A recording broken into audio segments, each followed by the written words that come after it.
Hello. हाँ, चलिए इसको डिस्कस करते हैं। एक एक करके क्वेश्चन को डिस्कस कर रहे हैं, ध्यान दीजिए। आर्क है, सब में अच्छा एक चीज दिख रहा है, सबका डायरेक्शन सेम होगा। ठीक है, ये दोनों क्वार्टर सर्कल आर रेडियस का, ये दोनों क्वार्टर सर्कल 2r रेडियस का। तो बी एट सेंटर होगा दो quarter circle mu not I bye 4πr into उसका एंगल π/2। ठीक है, प्लस सब सेम डायरेक्शन में तो सीधा ऐड कर देंगे 2 into mu not I bye 4π into 2r radius है इंटू π/2। बस इसको सॉल्व कर लो और डायरेक्शन देख लो क्या होगा, into the plane, direction into the plane. Clear है बी एट सेंटर? चलो यहां देख लेते हैं। हाफ रिंग है, देखो किस प्लेन में है, किस प्लेन में, XZ प्लेन में। राइट हैंड थंब रूल दोगे तो चला जाएगा नेगेटिव एक्सिस। हाफ रिंग जो उसमें है, ठीक है, उसमें अगर आप राइट हैंड थंब रूल देंगे तो किधर चला जाएगा, नेगेटिव। ओके, और ये हाफ रिंग है जो है, इसका हो जाएगा नेगेटिव जेड। यानी एक फील्ड होगा ऐसा और एक फील्ड होगा ऐसा।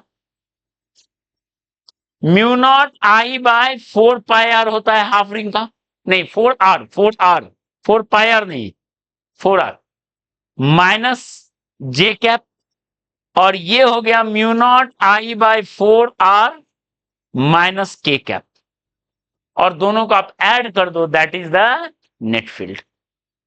फील्ड मिल गया, ठीक है। तो उसका एप्लीकेशन सेकेंड, फील्ड आपको मिल गया तो पूछा एक चार्ज है ओरिजिन पे जिसका वेलोसिटी है v नॉट आई। चार्ज का वेलोसिटी है ऐसे v not I, Q charge. Force कितना होगा, तो फोर्स का क्या फॉर्मूला होता है, Q V cross B। B का value mu not I by 4π को 4r को अगर आप कॉमन लेते हैं तो माइनस जे माइनस के।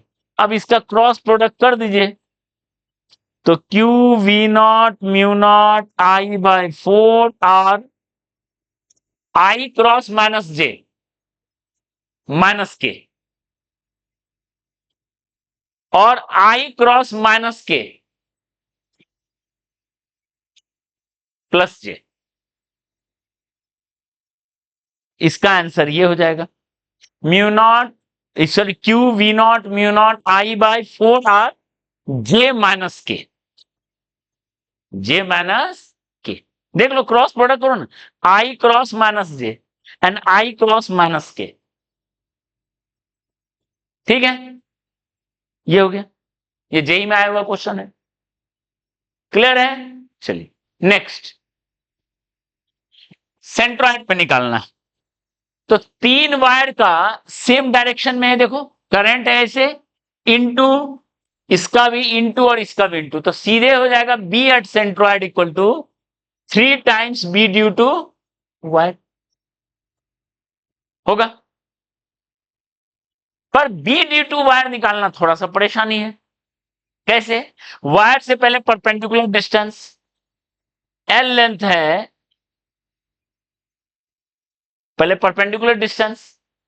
तो बताओ इक्विलेटरल ट्रायंगल में ये सेंट्रॉइड से साइड का ये डिस्टेंस का एल लेंथ है तो कितना होता है बताओ, एल बाय 2√3 होता है।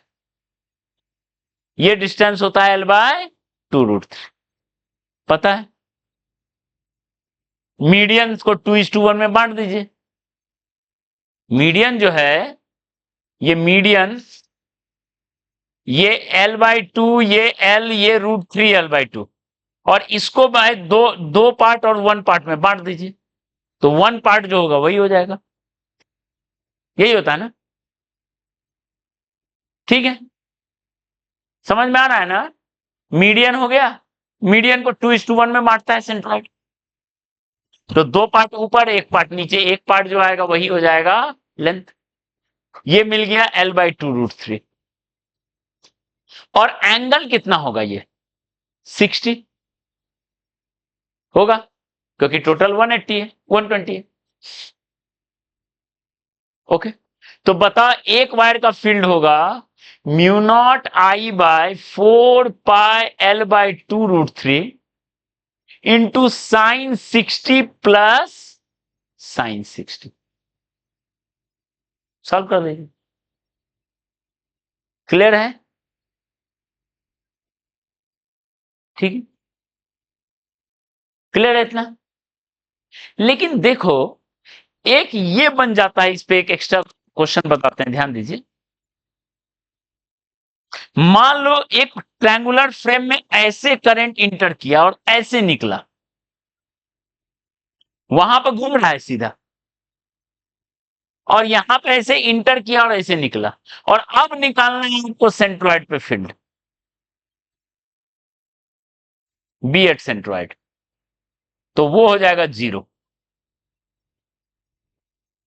दोनों डिफरेंट केस है, इसमें ऐसे घूम रहा है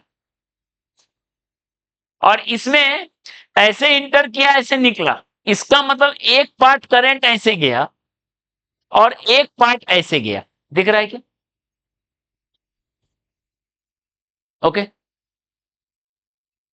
और बी का डायरेक्शन उल्टा हो जाएगा, ये दोनों इंटू करेगा, ये दोनों इंटू करेगा, तो ये किधर करेगा, बाहर।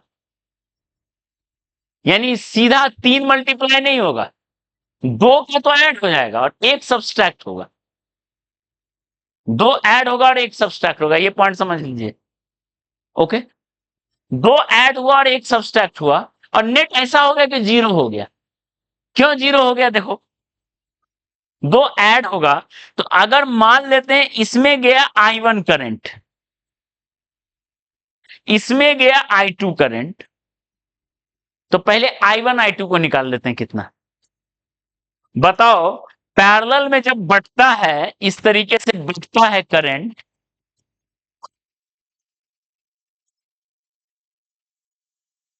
इसमें I1 है, इसमें I2 है, ऊपर में 2 वायर है तो 2 रेसिस्टेंस है 2R, और नीचे में एक रेसिस्टेंस है R।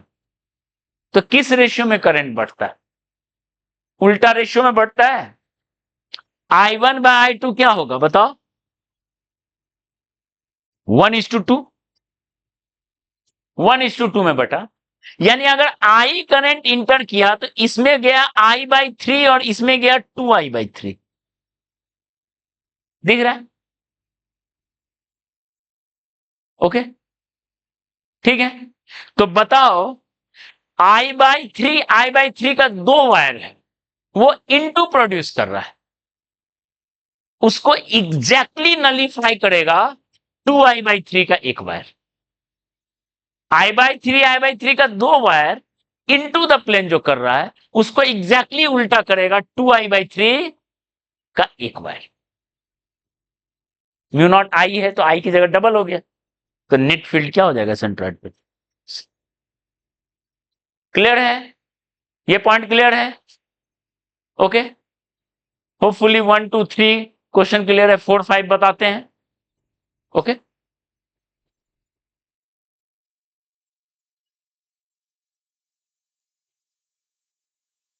देखिए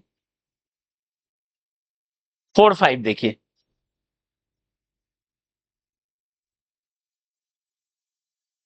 4 में 2 वायर सेम डायरेक्शन में करंट है। क्लियर है ना, ये सेंट्रल वाला प्रॉब्लम क्लियर है?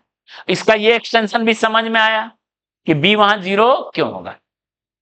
उसी तरह अगर कोई ऐसा फ्रेम रहता, ध्यान दो, ऐसा करंट गया, ऐसा गया, तो अब भी यहां बी क्या होगा, 0। घूम नहीं रहा है, तो डायरेक्शन ऑफ करंट ही ऐसा है कि कैंसिल आउट कर जाएगा।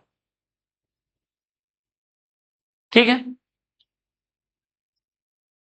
नेक्स्ट, ये 2 वायर है और आपको निकालना है कहां पे फील्ड 0 होगा। यहां सेम डायरेक्शन है, तो इलेक्ट्रोस्टैटिक्स में अगर याद होगा, सेम चार्ज में बीच में कहीं आता था और अपोजिट चार्ज में साइड में आता था, तो कुछ ऐसा ही कहानी यहां है, अपोजिट करंट में साइड में होगा और सेम करंट में बीच में होगा। तो यहां पे I1 है ये और ये I2 है। आप खुद देख सकते हो करंट के डायरेक्शन से B1 है ऐसा, इस रीजन में B1 है ऐसा, B2 देखते हैं, इस रीजन में B2 है ऐसा, ओके, इस रीजन में B2 है ऐसा, इस रीजन में B2 होगा ऐसा, इस रीजन में B1 होगा ऐसा।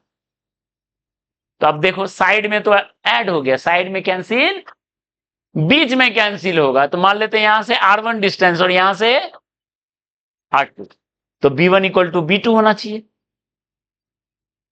ओके, तो क्या लिखेंगे, mu naught I1 by 2 pi R1 equal to mu naught I by 2 by 2 pi R2। तो यहां से क्या मिलेगा, I1 by R1 equal to I2 by R2।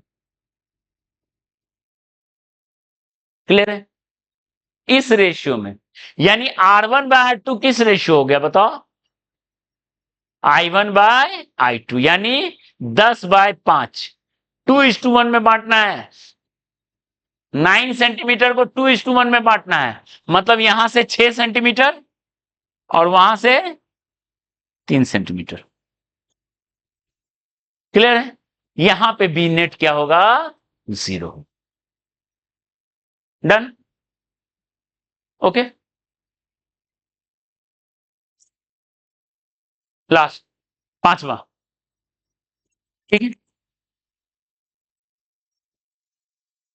Okay.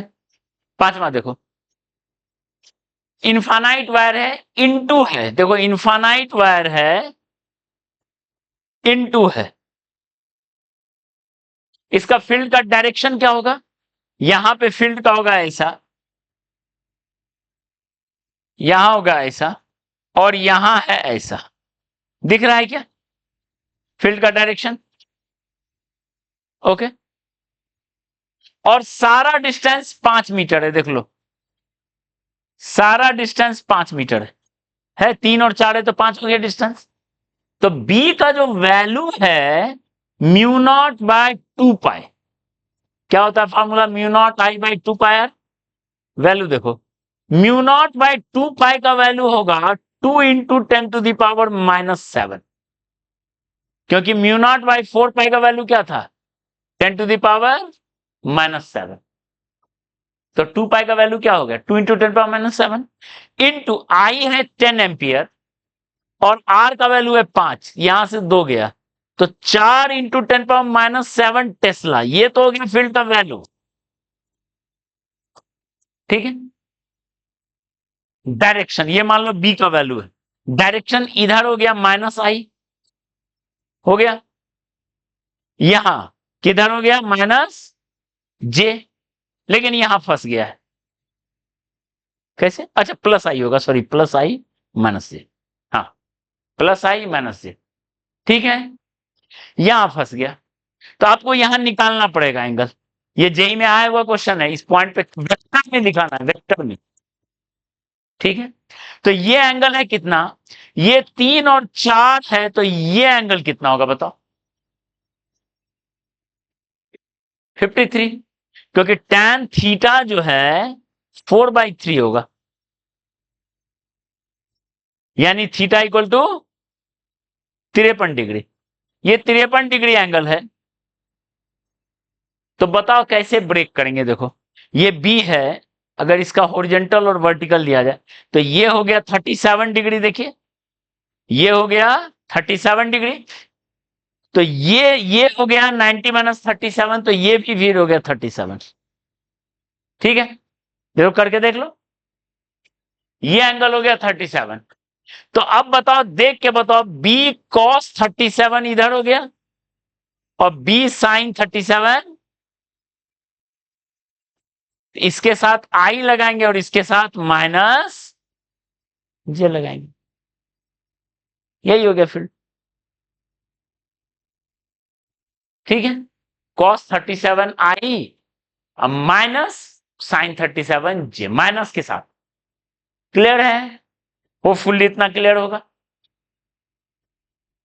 अब बचा 6 नंबर क्वेश्चन। 6 नंबर क्वेश्चन को हम डिस्कस करते हैं, ठीक है।